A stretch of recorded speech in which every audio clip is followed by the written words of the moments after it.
Et on va quitter Sarreguemines, on va redescendre vers le bas de la région, à la frontière entre la France et l'Allemagne. On va s'intéresser à la petite Camargue alsacienne. Il y a 5 ans, s'achevait la renaturation d'une centaine d'hectares dans le périmètre de cette réserve. Pour quel résultat? Eh bien, on voit cela avec Louis Belin et Vincent Lemiel.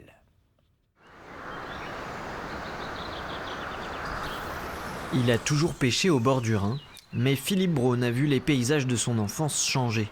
Il y a encore 15 ans, cette parcelle était un champ de maïs. Elle est retournée à son état naturel. L'état sauvage, ça me fait que du bien parce qu'on on peut pas mettre du maïs partout. Hein. On en a déjà assez dans le Sungo et sur l'Art. Hein. Voilà.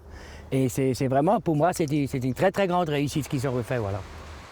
Sur 90 hectares de réserve naturelle entre le Rhin et le Grand Canal, la petite Camargue alsacienne a rouvert un bras du fleuve longtemps asséché. De quoi recréer des marécages et des écosystèmes jusqu'ici disparus.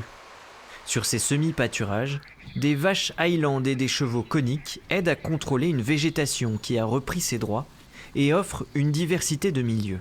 En fait, ces animaux se nourrissent sur site, ils sont là toute l'année, donc ils broutent et des herbes et des petits arbustes et des petits arbres. Et donc l'objectif, en fait, c'est qu'en faisant ce travail-là, ils laissent de grandes zones sans trop de végétation qui permettent à certaines espèces de pouvoir s'installer, certaines espèces d'oiseaux en particulier. Sur le site, une centaine d'oiseaux ont été observés, comme cette pigrèche écorcheur, mais aussi une trentaine de papillons, autant d'espèces qui n'étaient pas là il y a encore 15 ans. Il y a peu de sites à cette échelle-là qui ont bénéficié d'un tel investissement pour un retour à la nature. C'est une satisfaction énorme, c'est un projet comme sans doute on n'en voit qu'un seul dans une vie. 10 ans de travaux et 5 millions d'euros investis pour une renaturation de l'île du Rhin qui ne fait que commencer.